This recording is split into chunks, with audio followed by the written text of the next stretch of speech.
They'll never like this much. From Boca Raton, Florida, Rabbis Efrem Goldberg, Philip Moskowitz, and Josh Broide are taking you behind the Bima. The BRS rabbis schmooze about contemporary issues and talk to special guests who give a behind-the-scenes look at how they got to where they are and what keeps them going. Welcome to Behind the Bima. It is Wednesday night, 9 p.m. I'm Rabbi Efrem Goldberg, joined by my dear friend and colleague, whose head looks much smaller than mine, Rabbi Josh Broide. We're here to take you behind the Bima. We're here to take you behind the Bima, a little old school overlay we have for you tonight. You don't know it, but it's Throwback Wednesday to send us backwards. So it's great to be together again. We have a phenomenal guest tonight, someone we've come to know well. We hosted in our community and can help sensitize all of us to a very special year in Israel, the year of Shmitah, the sabbatical year. Not what we're used to, not that we're so used to it, but the notion of a paid sabbatical. This is the idea of an unpaid sabbatical, and we'll get some inspiration. What that means, what's that like to be a farmer today? Rabbi Broide, did you ever think about being a farmer? Actually, I have. There's been times when you go to Israel and you go in one of these kibbutzes, and it sounds like it seems like it's a lot more fun than it probably is. Probably a lot more work, but right. I would consider giving it a shot one day. Really? Yeah, why not? Interesting. Work the land. Huh. Something you just never. Don't tell Simone that, by the way.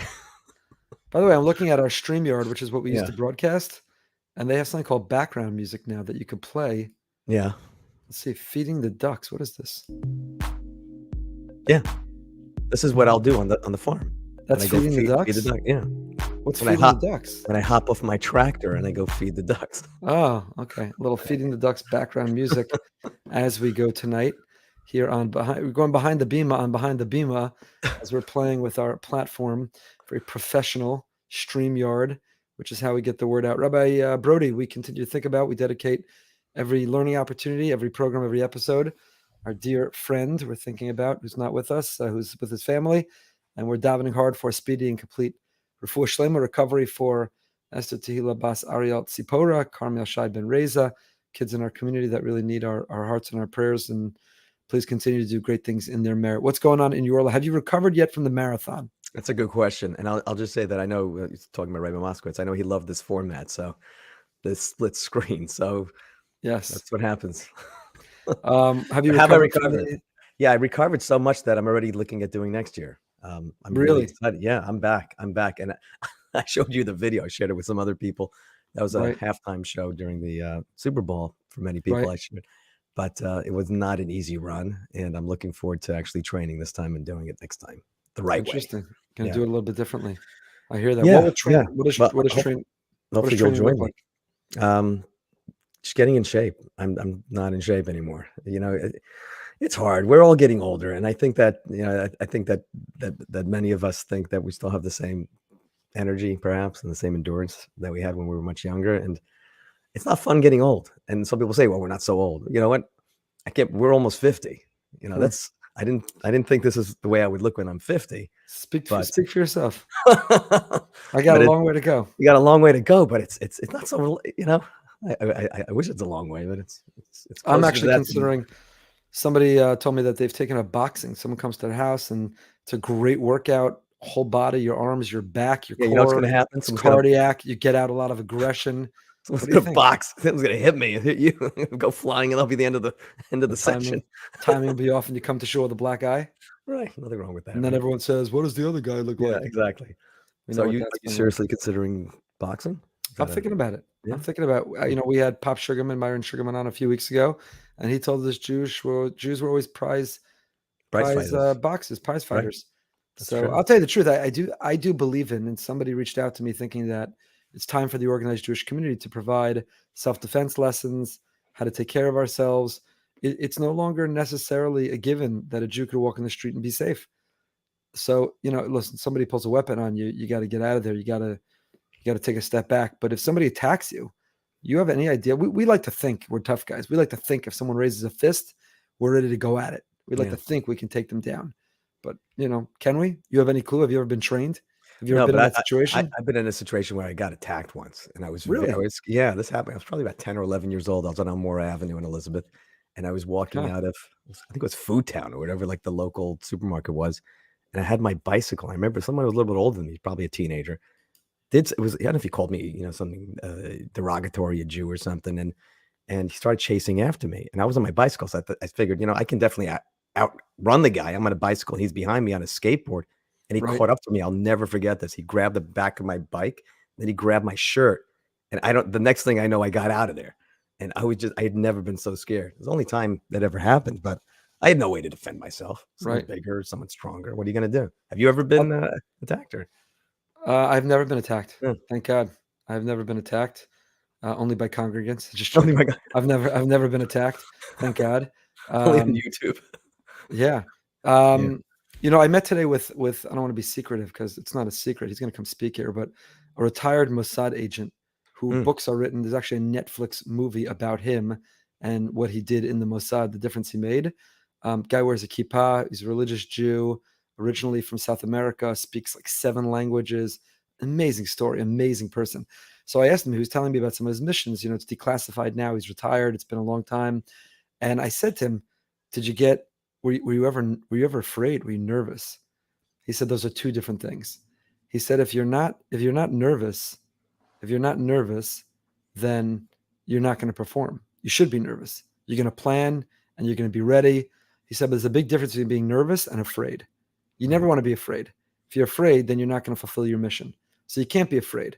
But nervous you can be, because that, generates you to prepare better and to perform better and to complete your mission better. So he distinguished between being nervous and being afraid. But I'm looking forward to his bringing his story to our What community. you should do is when you bring him onto the Bima to do the interview, you should put him behind like a white sheet and do like a silhouette. Silhouette, we can't reveal him yet. Can't reveal it. Maybe we'll take him behind the Bima and on the Bima, because his story is really worth telling. So I wrote an article this week that's gotten some feedback already. I wrote about sort of, I didn't give it this title, but kind of a cheshbon nefesh, kind of we should all do an accounting, time to take inventory for how we spread Torah using technology. Right. And are we showing Torah the awe, the reverence, the honor that it deserves? Are we enriching people's lives? Or is Torah sort of a gimmick or a platform? Is it cute? Are we actually, in some ways, unintentionally, with memes and GIFs and references and shtick, are we even unintentionally dumbing it down or disparaging it? Are we, in our casual attitude on casual platforms, are we, in fact, not giving it the honor it deserves? And, it stimulated it. And this was not my point to criticize or condemn a particular person. I don't know her, never spoken to her, and I believe you should interact with people before you have opinions about them. It's not an opinion about her, but somebody is a self-proclaimed atheist who's giving daf reactions in a very provocative way using profanity and vulgarity. These are all objective descriptions. This is not my own description. There have been news articles interviewing her that describe it in that way, and intentionally so. It's gotten a lot of attention. It's gone sort of viral in the Jewish world. And it's not a criticism of her. My article actually wasn't even about her or her post. It's about the culture that celebrates such posts. Because here you have Orthodox or observant or people who appreciate Torah, who, instead of being sort of offended on behalf of God, that there's profanity and vulgarity and provocativeness being used to try to promote Hashem's Torah, you have somebody who denies he exists, who is taking his Torah and sharing it in a way, getting a lot of attention, which I think is inappropriate and really in some ways offensive. I mean, using actual curse words, talking Right. about our greatest sages in the most casual and disparaging way. And I think that if you love Torah, you love Hashem, then you've got to be taken aback by it. It's not something to be celebrated, promoted. It's not something to be lauded or shared. It's something to be concerned about, that we've kind of lost our way. If we can no longer look and say, hey, somebody who doesn't, not an agnostic who says, look, I'm not sure, I'm struggling, it's a lifelong journey, I don't know if God exists, but I'm learning his Torah in the meantime. This is someone who says, I know he doesn't exist. There is no God, but let me take his Torah and use it to get attention, to share it. So some of the pushback I've gotten is, well, isn't it great for an atheist to still feel connected to her Judaism, to her Torah? And my answer is, yeah, if an atheist wants to learn Torah, I'll learn with them. Beautiful. Right. But when an atheist is positioned that they're teaching or sharing or promoting or attaching profanity or vulgarity to Torah, that's different than saying an atheist learning Torah. I don't think you have to be a believer to study Torah. We believe that, lo lishma, bo lishma. If you're doing it for the wrong reason, you'll do it for the right reason. Famously, Hashem says, halavai, that they keep my Torah even if they deny I exist. That's all true on the personal level about the way a person practices, conducts themselves, they study. But on the level of being in an authority to share or spread Torah, that's a whole other position. And I think we've lost our way if we're not offended on behalf of God. Somebody who says, I know he doesn't exist, but let me take his Torah. What are your thoughts, Rabbi Broide? Well, I'm happy to say that I think you said the recording was on a platform called TikTok.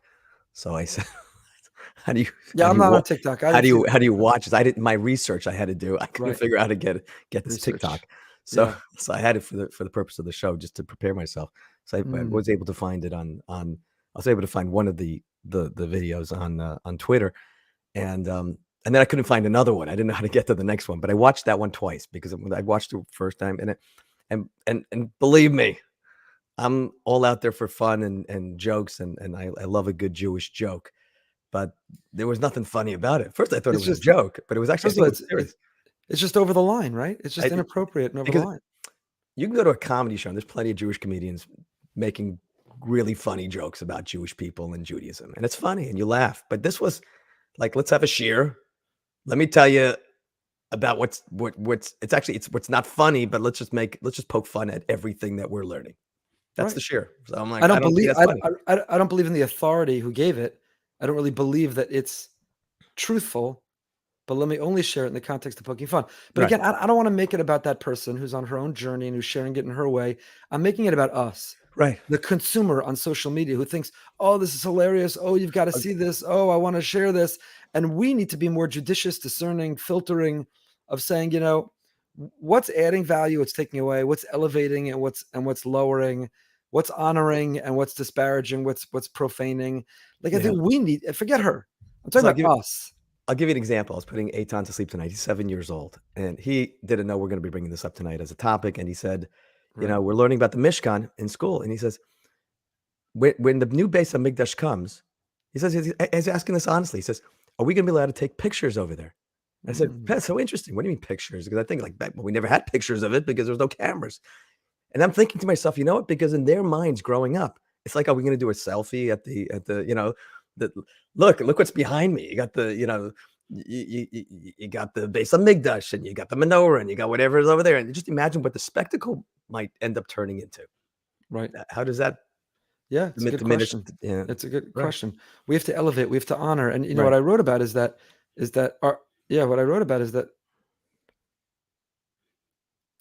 our tradition is that we have to learn Torah the way the Torah was given. Right. With awe, with reverence, with trembling. The Rama quotes a practice of shuckling. We go back and forth as if we're trembling. There's a certain awe, reverence. I told the story of Elyashiv Zatzal, the great posek, the great rabbi of Elyashiv. When he would review the parsha for the week, he would put on his jacket. He was about to engage Torah. You got to put on your jacket. You got to honor Torah. And you just contrast that sort of an attitude towards a casual attitude or Torah as entertainment. So a lot of the pushback on me has been, well, not everybody's in that place, and she or this approach is reaching people who others don't reach, and isn't it better than nothing? And all I'm asking is that, all I'm saying is that I think we should think about that. What I was watching was definitely nothing would have been better than that. So again, I'm just looking at one little clip. It was a 2-minute clip. I don't think that's going to do anyone any good. I don't think it's going to bring anyone any closer. I think it's, on the contrary, it's going to make people very cynical about that particular study in Gemara. Yeah, I'm just saying we got to be judicious. We got to be filtering. We got to be thoughtful. And we've got to ask ourselves, what's the culture? The people who do value Torah, the people who do learn Torah, the people who believe in Hashem, what is the culture surrounding how we're using technology to share Torah? Are we elevating it or are we lowering it? And I myself may be guilty of that. You got a great line, you got a great meme, you got a great joke, you got a great picture. And a lot of from Twitter, from social media has become this marketplace of competing to be witty and funny and sarcastic. And while that's entertaining and it's creating a community of people who are entertained, and there's value to that, but is it elevating Torah? Is it adding seriousness? Is there something that you feel that you've done that you feel like maybe you jumped over too far in terms of, I don't know, joke or something like? you sometimes wish you could pull it back, but now it's out there. Yeah, there's not something that Yeah. jumps out at me right now. I mean, I have Right. posts that I regret putting up. When you speak a lot or post a lot or write a lot, you're bound to say something or say it in a way which you regret and wish you could do differently. When we had Ben Right. Shapiro on Behind the Bima, he talked about a section of his website where he lists all the things he regrets saying that were stupid that he wishes he could do again. That's interesting. So, Right. We should do that. There's something to think about. There's more to think about here, but we have an amazing guest. We want to bring her Oh, on. she's great. Ilana Toweg. She's phenomenal. And she'll tell her story. Born in Boston, married Daron, farmer in Israel, what that's like and what that means, particularly during this time. And hopefully everybody will appreciate Shmitah a little bit more and get involved. There's a great organization that's called Karen Hashvius, Shmitah Fund. There's a lot we can be doing to help. So we're excited to be able to bring her on. And without any further ado, Ilana Toweg.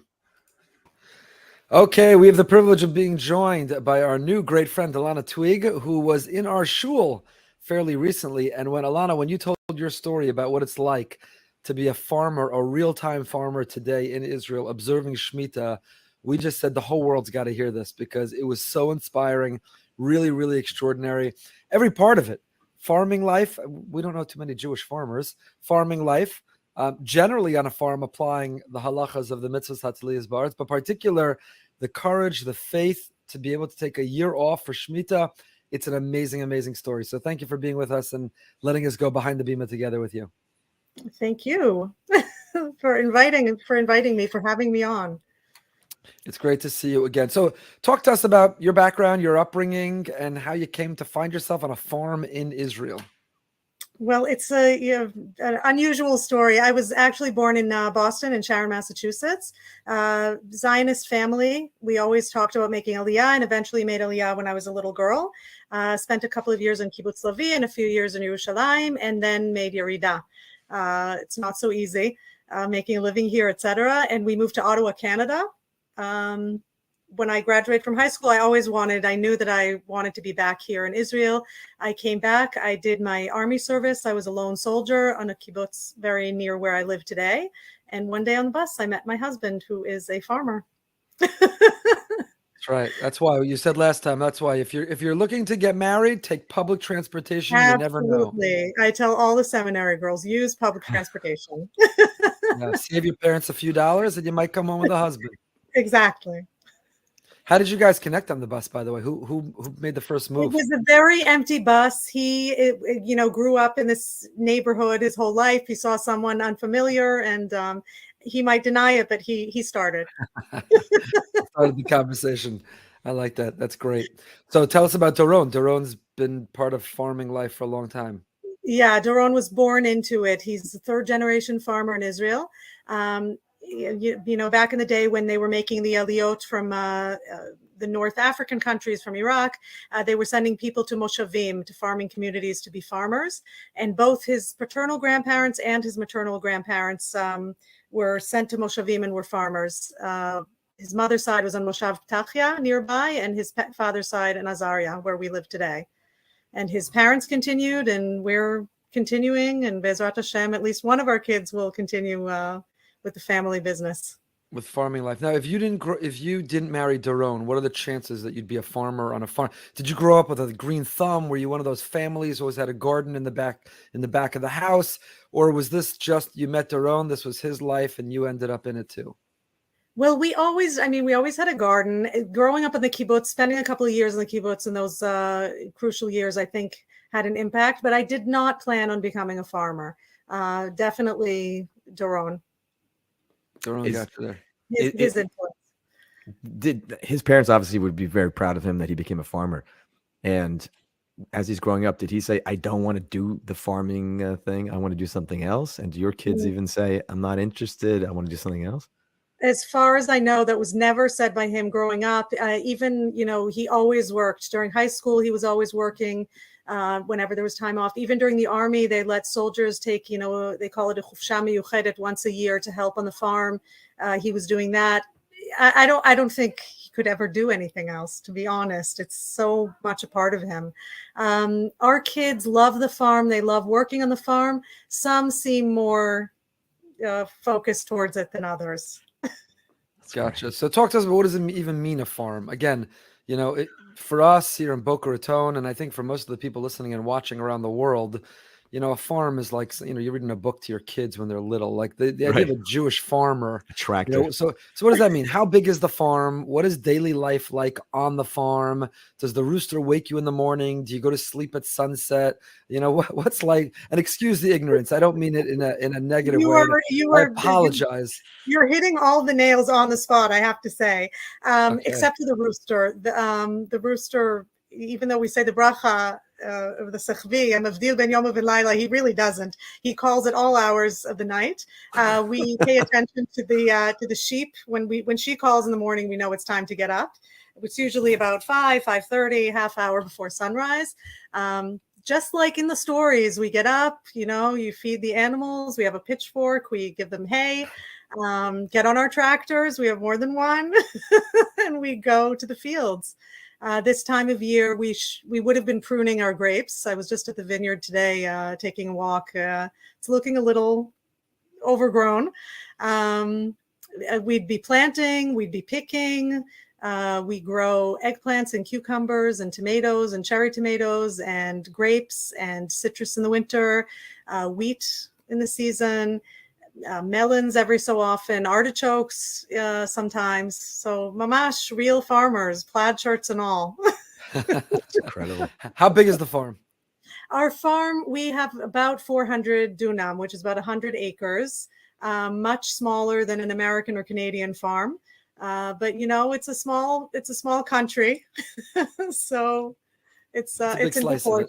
It's in proportion. Yeah. Originally, the Meshakim, the farms on the Moshavim in Israel, were given about between 30 and 40 dunam a family. So we are renting land from about 10 or 12 other farms, and so it's a pretty good size farm. And how does halacha in general, what does it mean to be an observant farmer in Israel today, with all the vegetables that you just mentioned, the wheat that you raise? How do what we learn? I'm going with my son through Mishnayos, part of this all Mishnah. I know you took it up. We'll come to that. And we're going through Zraim, and for us, it's the hardest. Like, Moed is so relatable. We observe all these holidays, we identify with it, and we're learning Peya and Demai and Shvius, and it's like, we don't relate. What does it mean, a farm? And you don't really connect to any of it. So how does that connect to you? For you, it comes to life. It really is amazing, and we feel very fortunate that it's part of our lives. I've been learning Mishnayot, you just mentioned, and I'm in Peah, deep in Peah. I can't tell you, if we're makpid exactly the way they would have been. That being said, we don't have very many people coming to collect the Peah that we leave in the fields nowadays. But every time we harvest our wheat field, we make sure to leave Peah on the side of the field. When we plant a fruit tree, we make sure to mark when it was planted so that we know not to pick from it too early. Leket, we collect whatever's left over. After picking a field, there's always extra fruit, extra produce. We collect it and make sure that it gets to people who need it and who can enjoy it.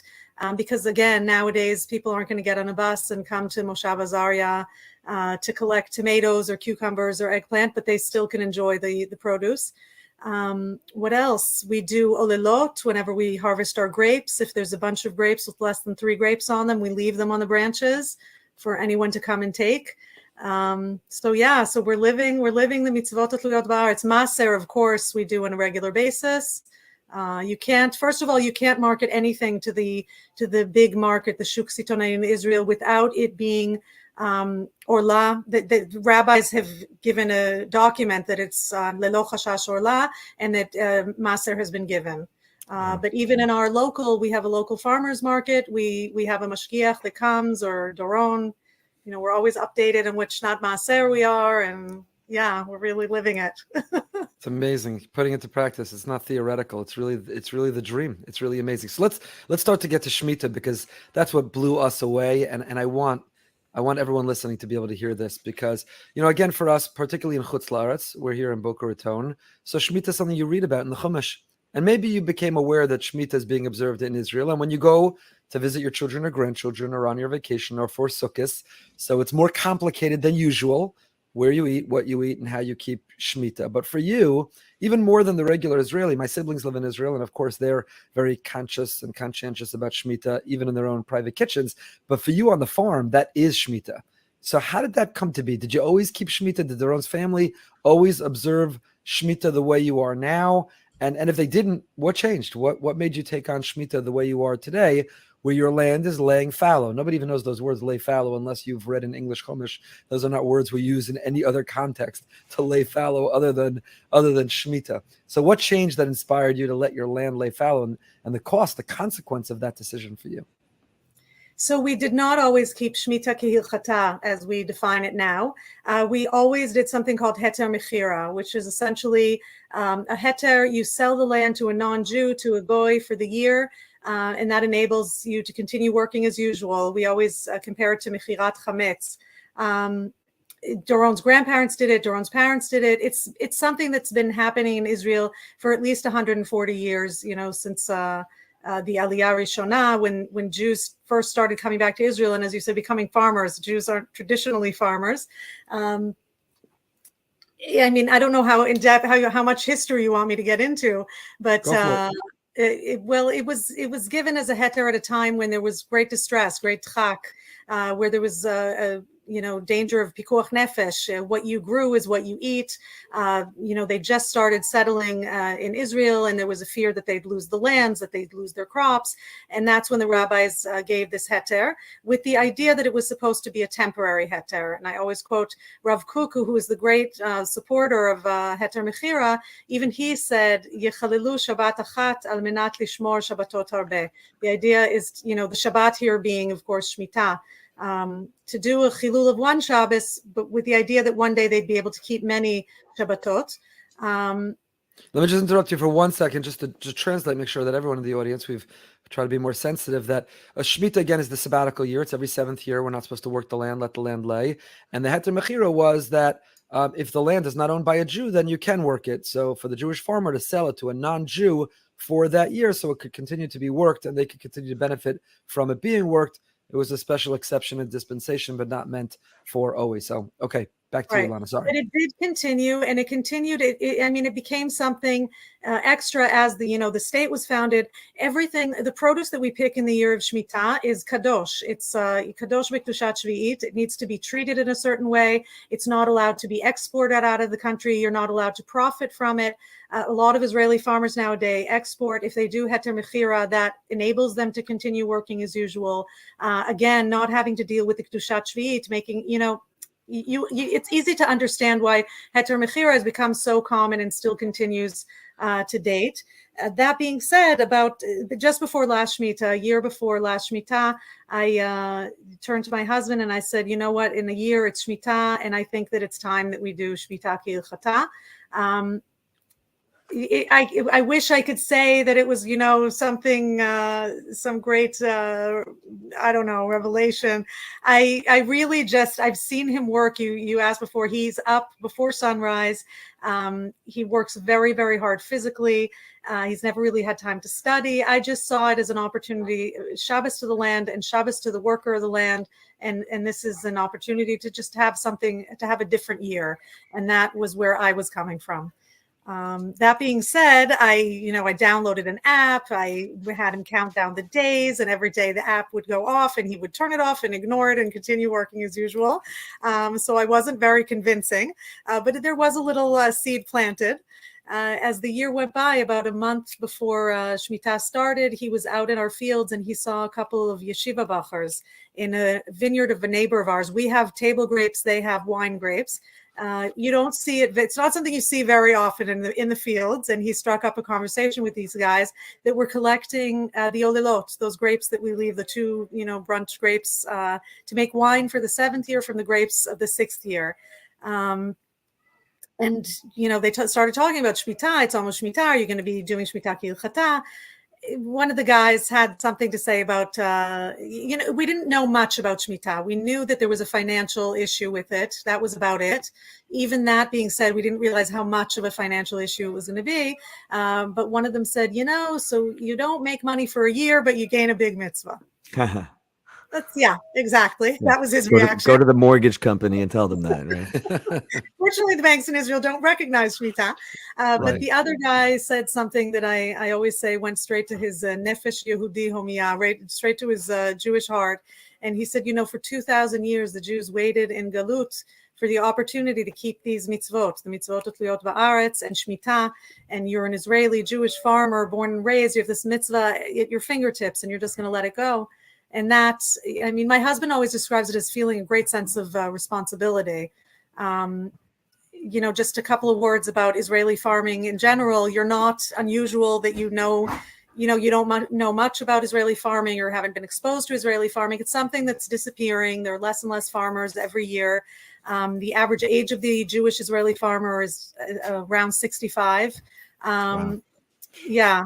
And there are, of the 100% workforce in Israel, 1% are farmers nowadays. And that includes non-Jewish farmers. It includes farmers in the very south of Israel that aren't obligated to keep the mitzvot utliyot ba'aretz because it's not part of the Eretz Yisrael Mikra'it. You can explain that in another shir. And many, many farmers who are by definition farmers, but they don't touch the soil. They don't have anything to do with the melachot of Shmitah. Chicken farmers, egg farmers, dairy farmers, honey farmers, farmers. So really, there are just several thousand people nowadays, Jews in the world, that can keep these mitzvot.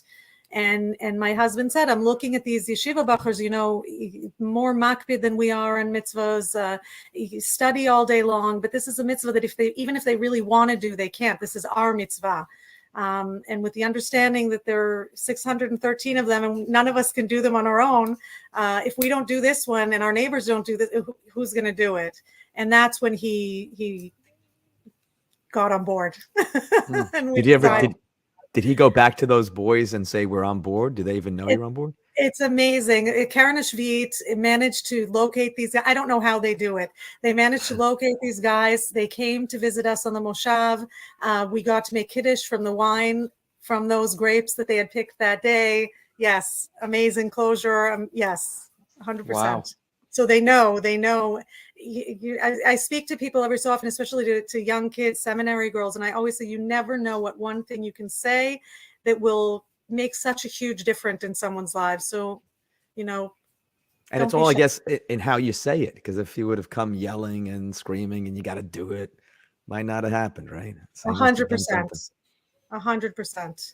That's a great point. It was motivation. It was inspiration. It was, we need you. It wasn't you're nothing if you don't. It was you're everything. We need you. If you don't do it, who will? Right. And we're all relying on you. Can you step up? Exactly. And you think about that yeshiva bacher, I'm sure he's not judgmental, but the courage it took him to say something. He was in a field, he saw a farmer and he said, hey, and you think about that yeshiva bacher, how personal it is for him keeping Shmitah and Torah and God and halacha. Like, he really looked at Doron and said, we need you. We need you. If you don't do it, who will do it? How many of us feel that level of connection and loyalty and passion, and that the Torah needs us? So there's something amazing in that whole conversation on all sides of it. So Doron heard that. He said, we're in. Was it smooth sailing? That was it? You shut down the farm? It was not smooth sailing. We, at the time, we had about 100 acres of what we call open fields, shetach patuach, where we were growing all kinds of things. And a year and a half before Shmitah, we had just invested and built 2 brand new greenhouses, about 2.5 acres total. I know it doesn't sound like a lot, but it's a huge investment. It's something that enables us to grow all year round. Something like tomatoes doesn't like the Israeli winter. This enables us to grow tomatoes even in the winter. Spent a huge amount of money, huge investment. We were still paying back the loans for that. We were also growing eggplants for Sabra salads at the time. So we had a big contract with them. So the idea was, what Doron was thinking is that we would do Shmitah K'Hilchata in the 100 acres, but still do Heter Mechira in those 2 greenhouses, in those 2.5 acres. That's what we thought. He ordered 20,000 eggplant plants to plant in the greenhouses. They were supposed to arrive a few days before Rosh Hashanah. They arrived a few days later. Something that happens, they don't always develop according to the way they're supposed to in the nursery. The bottom line is we planted 20,000 eggplant plants in between Rosh Hashanah and Yom Kippur of the Shemitah year. with the idea that this is heter mechira, so that would be okay. At this point, it's just the two of us, anonymous people in a moshav no one's ever heard of, in the middle of the country. And then suddenly Karen Shvit shows up and introduces themselves as this organization that helps support farmers. They understand how difficult keeping Shmitah is, and they're here for us.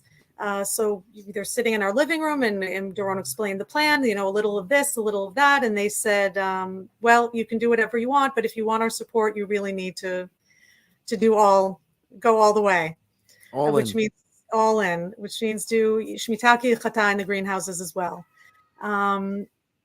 Very difficult moment, very scary moment. We're getting into something we know nothing about. We have no idea how it's going to affect us. We do know that we have obligations in the bank. We have expenses. We have children to feed, Baruch Hashem. How are we going to do this? We also, we're not sure exactly what the Karen Shvit is going to give and how they're going to help, and etc. Another moment, I use the word random. I always say very differently now at this point in my life, but I still use it. So just take it as it's being said. As they're sitting there in our living room and we're debating what to do, I remembered that a couple of years before Shmitah, when my father passed away in New York, we were going to do a siyum mishnayot leilui nishmato.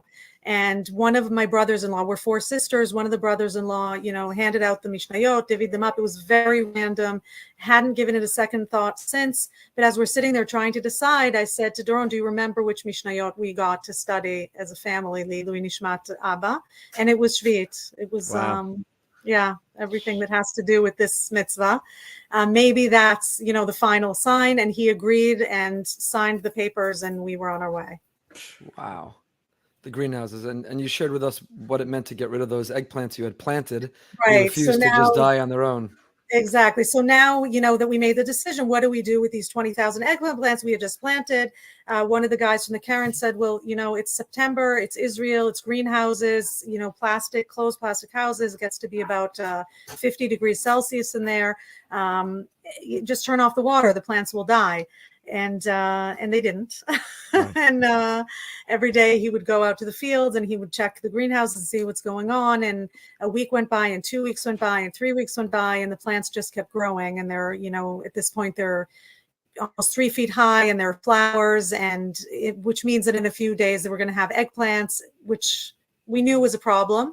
He called the Rabbi at the Karen and said, he was very upset. What do I do? I committed to keeping Shmitah. Someone might come, neighbors who know us, friends. I know they're not allowed to eat from this fruit.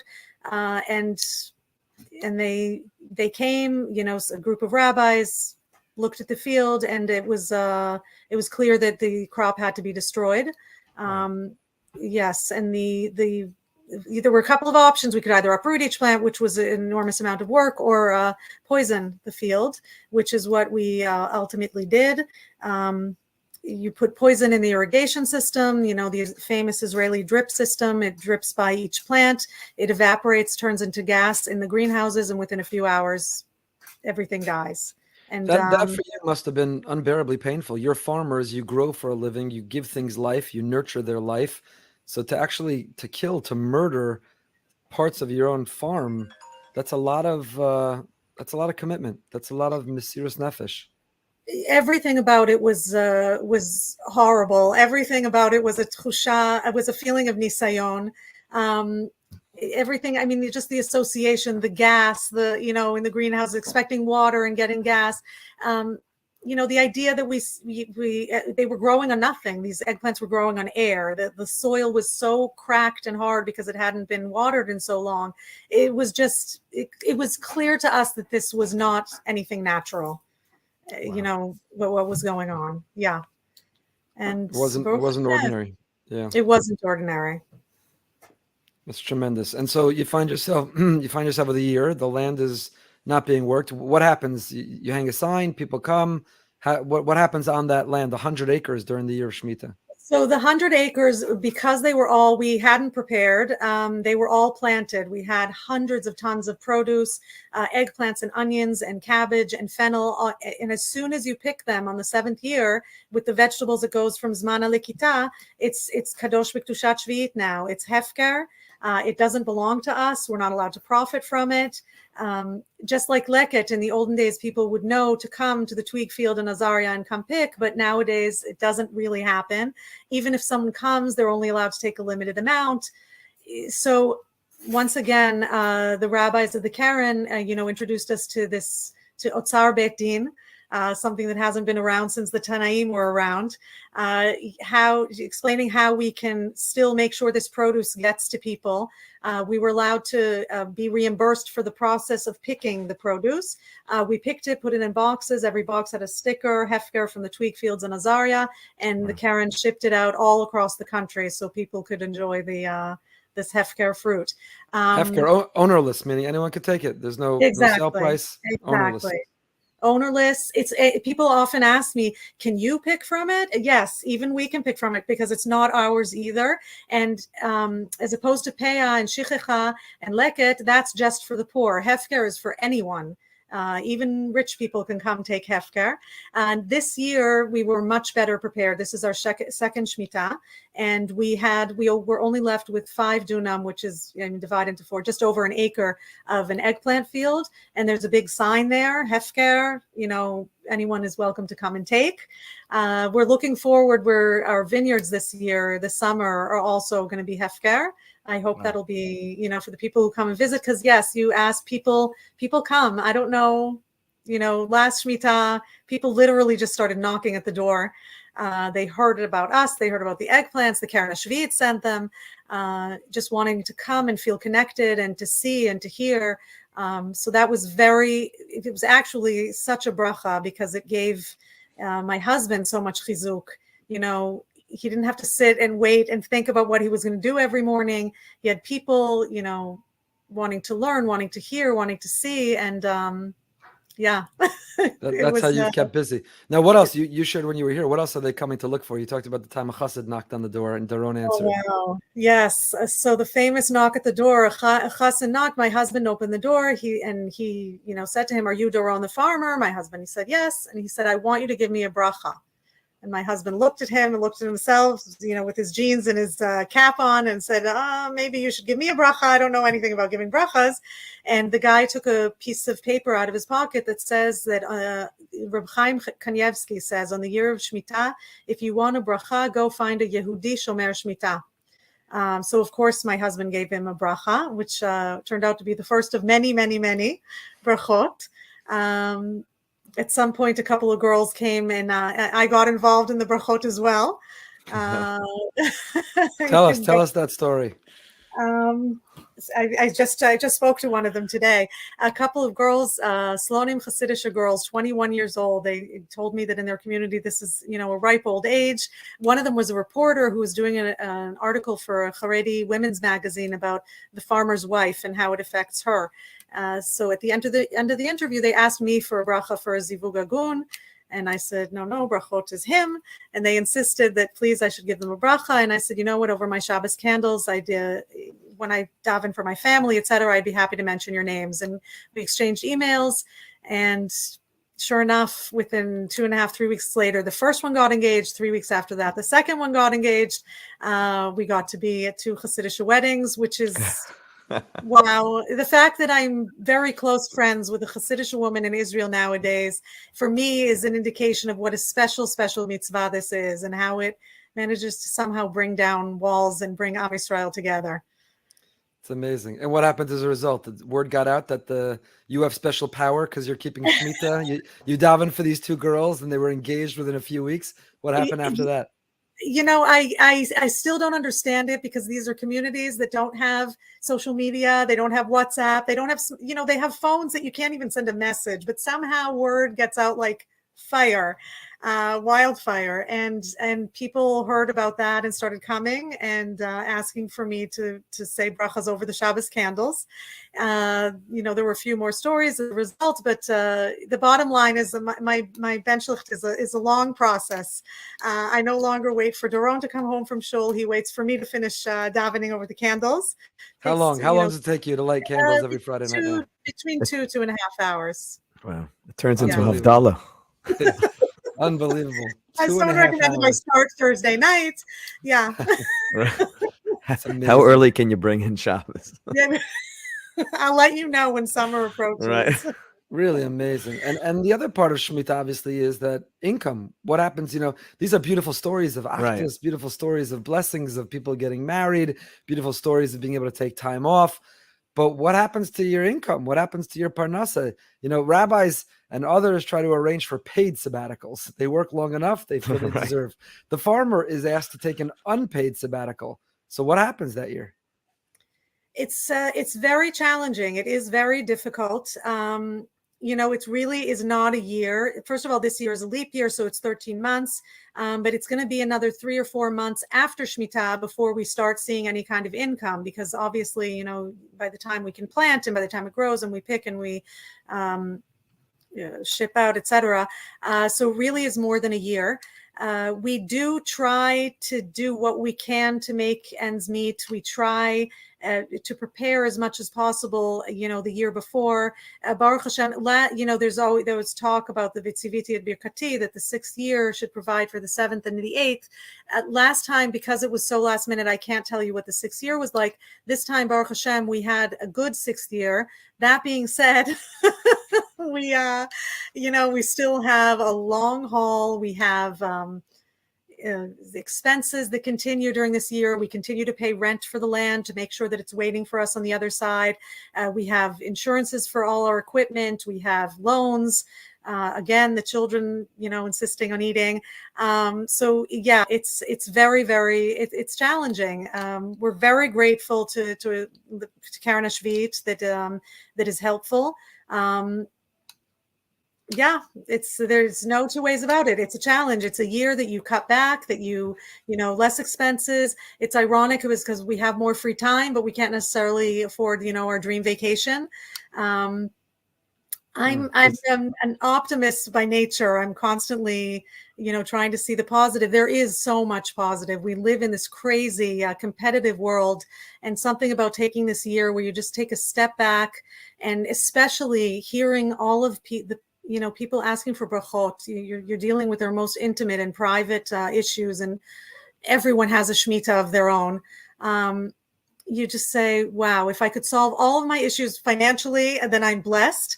And also, it's okay to stop the rat race for a few minutes, to have something more spiritual. I can tell you that in addition to the financial difficulties, we did not expect how difficult it would be emotionally. Not doing what you do and what you're good at doing, what you love doing for such a long time is challenging. And having neighbors who are doing heter mechira does not make it necessarily any easier. Right. But we're full steam ahead. Day 160. Today is day 160. But who's counting? Is there a support group? Do you get together with other farmers who are doing the same thing? We really don't, unfortunately. And I talked to Rabbi Cohen from the Karen, and I said, maybe we should have something like that. This year, a neighbor of ours in a moshav nearby, a friend of Doron's, is keeping Shmitah for the first time, which is nice because they sort of have, some kind of. No, there isn't. There should be. We should start that. And Karen Ashvius is extraordinary, and it's helpful, it's useful, it's really supporting. They've successfully recruited, I think they shared 51% of the farming land owned by Jews in Israel this year, more than half. For the first time, the majority of the land owned by Jews in Israel for farming is keeping full Shmitah. And they do wonderful things, and we're trying to help raise money, not for Ilana and Doron in particular, but for the Karen. And our show is adopted, and I'll just share here, brsonline.org/Shmitah, brsonline.org/Shmitah, SHMITAH, and you can be part of helping to offset not even the income, but the expenses of the farmer for that year. And I understand, Ilana, that you and Doron even because of keeping Shmitah, had to forego an enormous contract that you had. We who enjoy baba ganoush all over the world and exported from Israel, the great baba ganoush eggplant and mayonnaise combo in our kosher supermarkets. So some of those eggplants come from your farm. I heard it was $1 million contract that you said, thank you, but no thank you. We have to forego that $1 million contract, million shekel contract because it's Shmitah. Yeah, and it was very last moment. They were not pleased. We, like you heard, it was last minute when we told them, and they said, well, they were not happy and thought we were insane, and made it very clear that they would not be waiting when the year was over, that they have other options and other farmers. It's funny because when Shmitah was over, they heard from, whatever connections they have, whatever rabbi was giving them their kashrut, about Doron, the now famous eggplant farmer, Shmitah keeping farmer. And they really, really wanted Doron back, and said, they had a press conference introducing their Shmitah keeping farmer. And at this point, it was us that said, thank you, no thank you. Wow. Great to be in that position to be able to do that. Yes. Yeah. What would you say to someone who tells you that, yeah, Shemitah is a nice idea in the Torah, but today, if the farmers in Israel keep Shemitah, it means people are going to be buying their produce from Palestinians, Arabs, terrorists, and we're supporting enemies by buying the food from them. So maybe Heter Mechira, maybe it's still better, because let us take care of ourselves without having to rely on others, and even supporting those who don't want us here. What would you answer that? That's a huge question. It's very personal question, because everyone has their own hashgacha. I'm very grateful to be married to a Sephardi, and Rabbi Ovadia Yosef has his complete support of Heter Mechira, buying and using Heter Mechira during the year of Shmitah. It's an issue, but it's it's sort of a double-ended sword. On the one hand, when you're doing Heter Mechira, you're selling the land to a non-Jew. That's an issue also. But buying, Yevul Nochri, Yevul Chul is a problem. It's difficult. It's hard to swallow.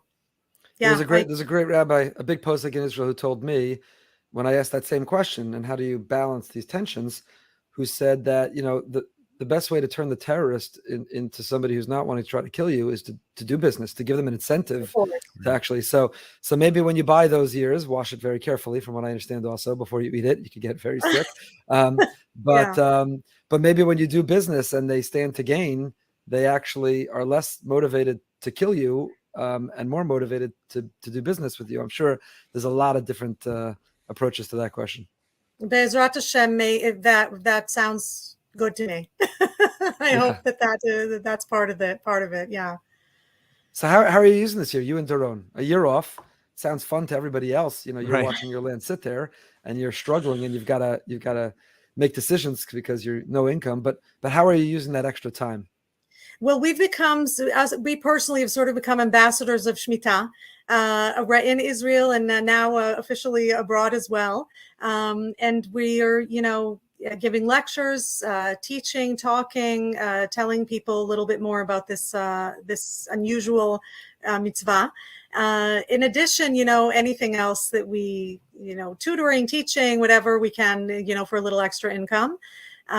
Studying a lot of ruchaniut.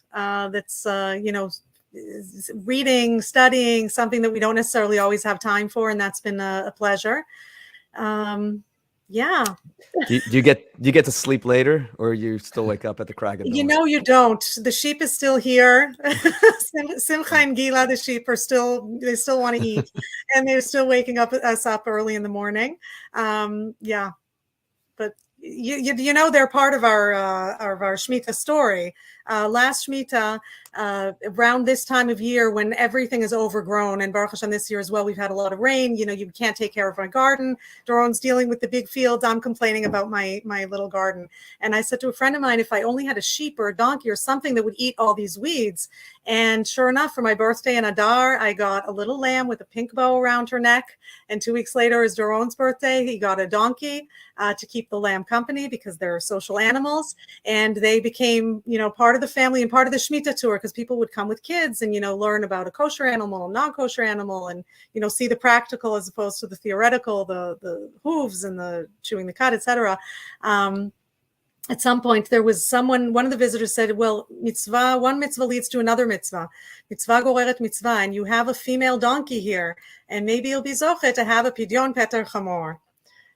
Which, I don't know how many people have heard of that. It's another one of the rare ones. If you have a female donkey owned by a Jew, it doesn't necessarily have to be in Israel, by the way, who has given birth for the first time and it's a boy, you need to do a pidyon, just like for a baby. You need a kohen.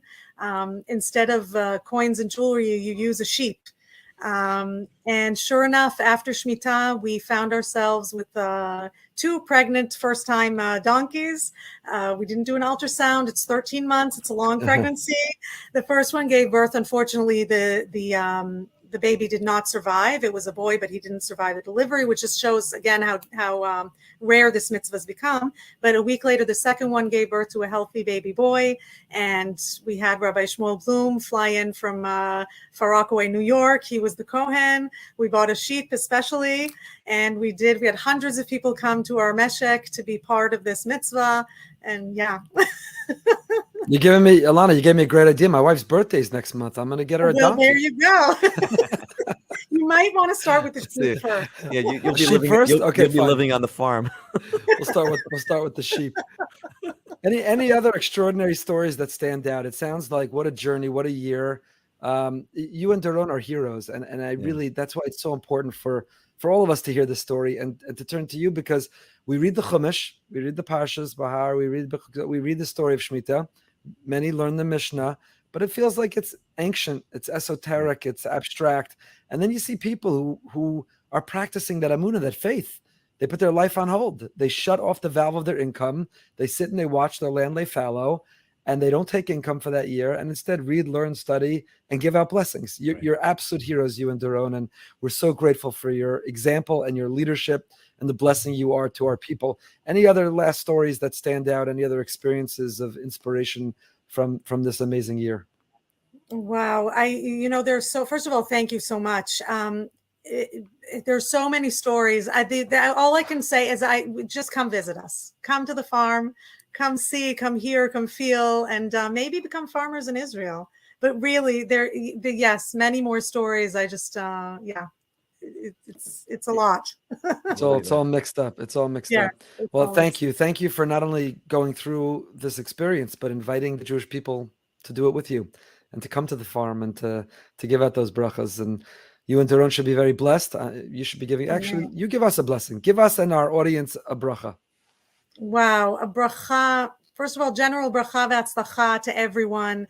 Shefa, parnasa, berevach, bekalut.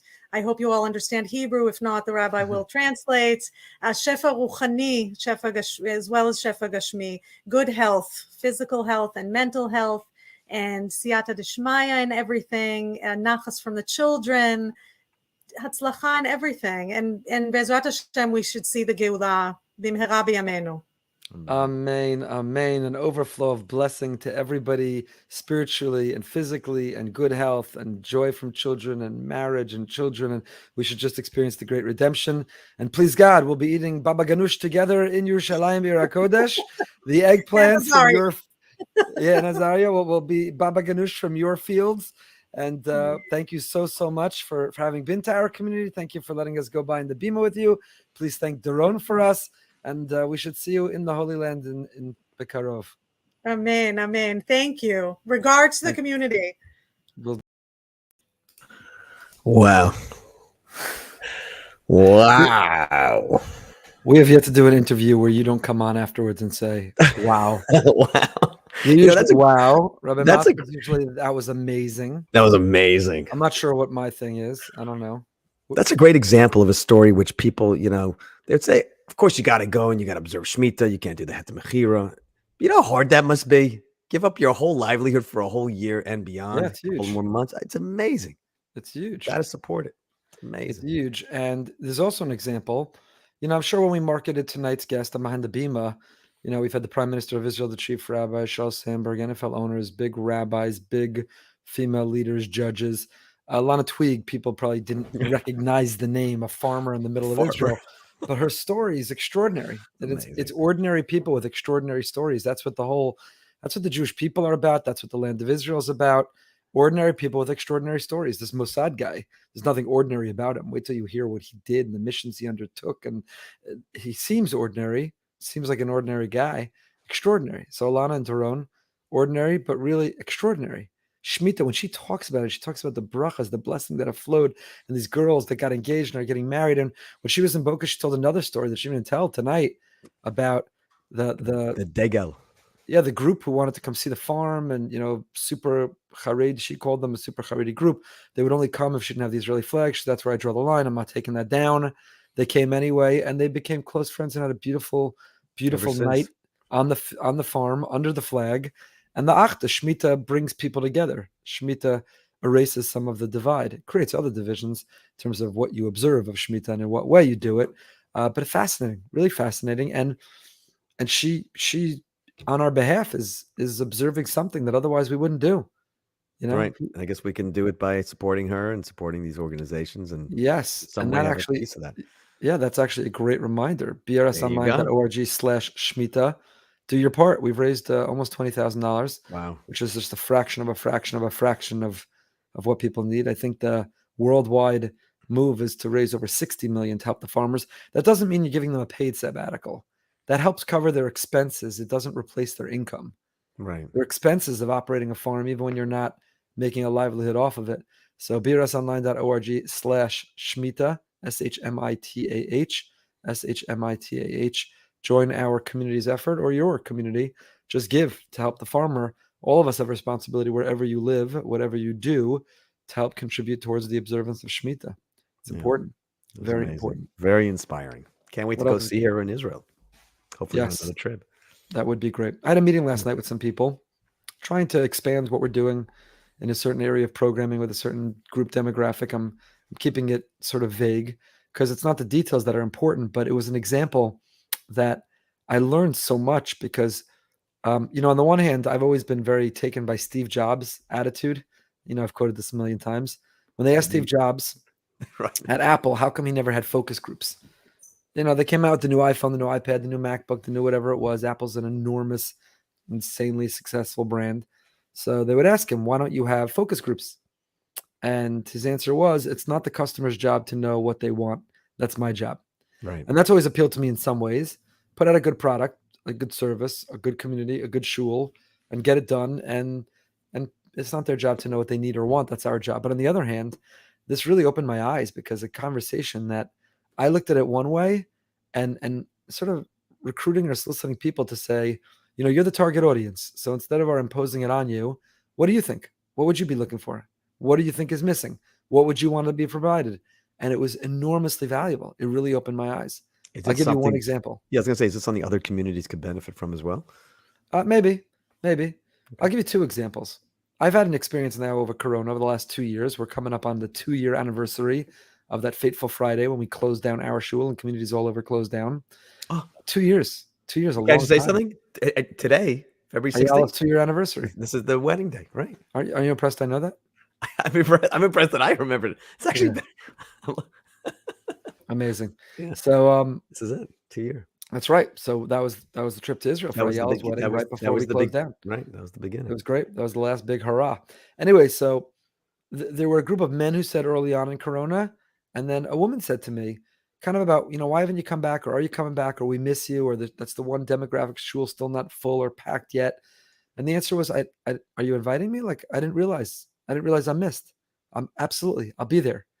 And from our perspective, it's kind of like you need a special invitation. Mm-hmm. Shul's open, something called Shabbos. You used to always come again.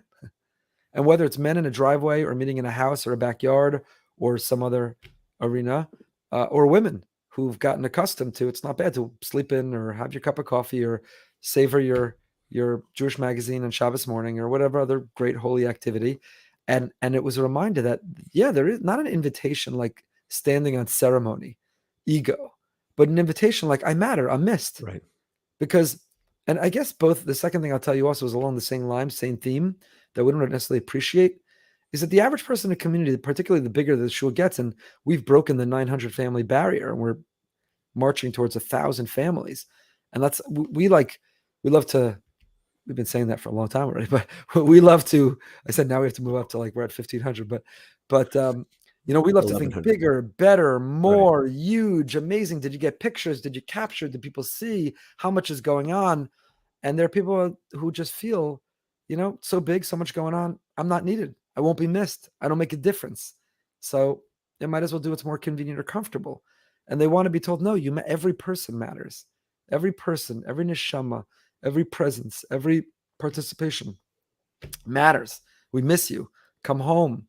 Now, it's hard to make 900 phone calls to say that, or to call the people who need that phone call, but we've got to get that message out. You matter. We miss you. Come home. Let's be together. And really, the second theme was along the same lines, was we think we have these big programs, be they learning, social, activism, huge. We had 1,000 people for the Israel night, and we have, and there were people who said, I'm socially intimidated to walk into that room. Interesting. I'm new and I don't know enough, and that's overwhelming. Or, well, I don't come because I see afterwards you had a ton of people. You didn't need me. People go, they want to feel needed. Again, not from a narcissistic ego standpoint, but you want to feel needed. You want to feel you matter. You want to feel you're making recognized when you walk in. That's why sometimes these smaller minyanim that you've created in different arenas have actually been nice. There's the new Nesachari minyan, the Boca Point minyan. People feel like a part of something. So it inspired me that, we're launching this capital campaign, which thank God we're well on our way to having 100% of phase 1 raised. It's a lot of money, but we have amazingly generous people and really excited, proud. And we're doubling the size of our campus. We're expanding in every direction, and we're building a magnificent, finished, beautiful campus. And I thought, well, that'll be exciting. Anyone who sees that, I actually got a video from the architect today, kind of a flyover video. That's cool. As if you're of what it's amazing. Does that send it to you? No, it's maybe. Amazing. I don't know. It's amazing. Yeah, whatever. Anyway, it's for another conversation. Exactly. Rabbi Broide, 1 foot out of here. Notifications. But so everyone will be equally excited. Huge, amazing. And then I walked away from that conversation and I realized, no, there are people who think this place is getting huge. I'll be lost. I won't matter. I'll blend in. And the answer is we're going to change the theme of the campaign. I haven't really told the committee yet, so I'm announcing it here. Like find your home or something? No, I'll tell you what it is. Yeah. I got this line from somebody else, but it's BRS, growing larger and smaller at the same time. Yeah.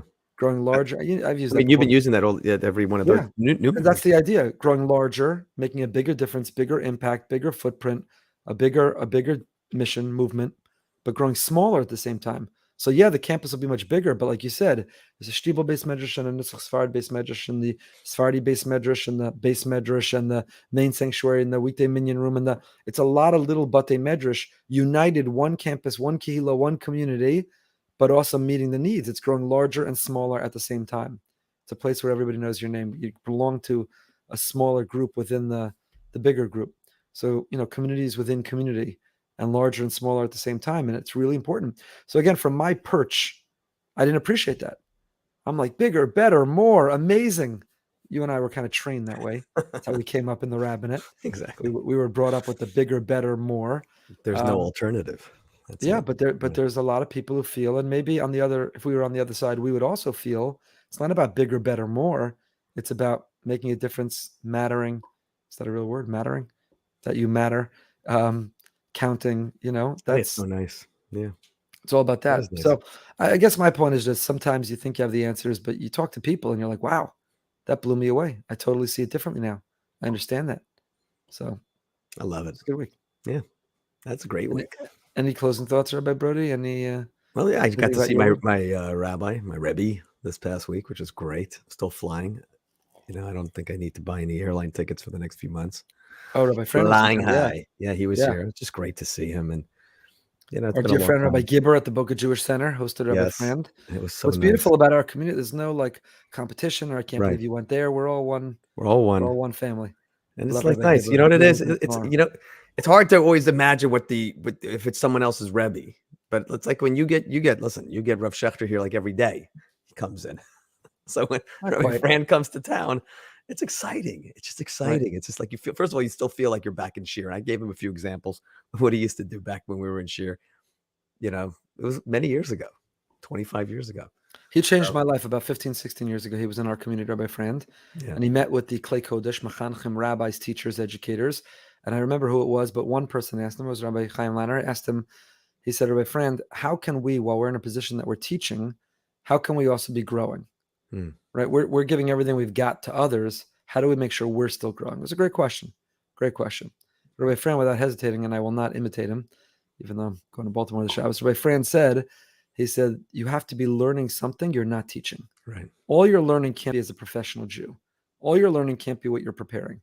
The next day I started a chavrusa, and through the years I learned with Seth Grossman, who's back visiting now, Rabbi Seth Grossman, and I've learned for the last many years through a whole Daf Yomi cycle and almost done with Moed for our second cycle, Darren Balazan, and I learn what I don't teach. Because of that statement? It was the next day. You should go. The next day. You should stop into the yeshiva next week. Every day since. He changed my life. You should stop in and say hi. Changed my life. Yeah. So that was a high for you having him here. It was great. I mean, he spoke 5 times. I got to stay over at Matthews, and it was just nice. First of all, Simone was away. That was the perfect storm. Simone's in Israel. No, you're supposed to be sad when someone's away. No, I was very sad, but I'm just saying it just worked out that, this one Shabbos he happens to be. Yeah, you sound pretty sad, by the way. You look and sound pretty sad. We'll just put it out there. Let's hope Simone's not watching right now. Exactly. No, her parents are watching right now. Yeah. Thank you for watching the kids, by the way. All right. Well, that's a wrap. Ilana, Toweg, everybody should share the message, because how often do you get to hear from a farmer, American, perfect English, talk about what it's like to live on a farm, to observe Torah views for a farm, the Amunah of Shmitah, spending the year learning and reading and giving out brachas. It's amazing. What a conversation. Amazing. Only on Behind the Bima. Only on Behind the Bima. Amazing, amazing, amazing. Oh, we miss our dear friend, and we long to be together again and to have good news, Besoros Tovos, and Hashem should bring healing to everybody. Only healing and good energy in this month of Adar. Should be Marba Besimcha, only joy. We had Purim Katan this week, and we are marching towards the real deal Purim and Pesach, and it's almost the end of another year. Can't believe it. Hard to believe. Hard to believe. It's almost here. But Rabbi Broide, grateful for you in my life. To everyone, stay happy, stay healthy, stay holy.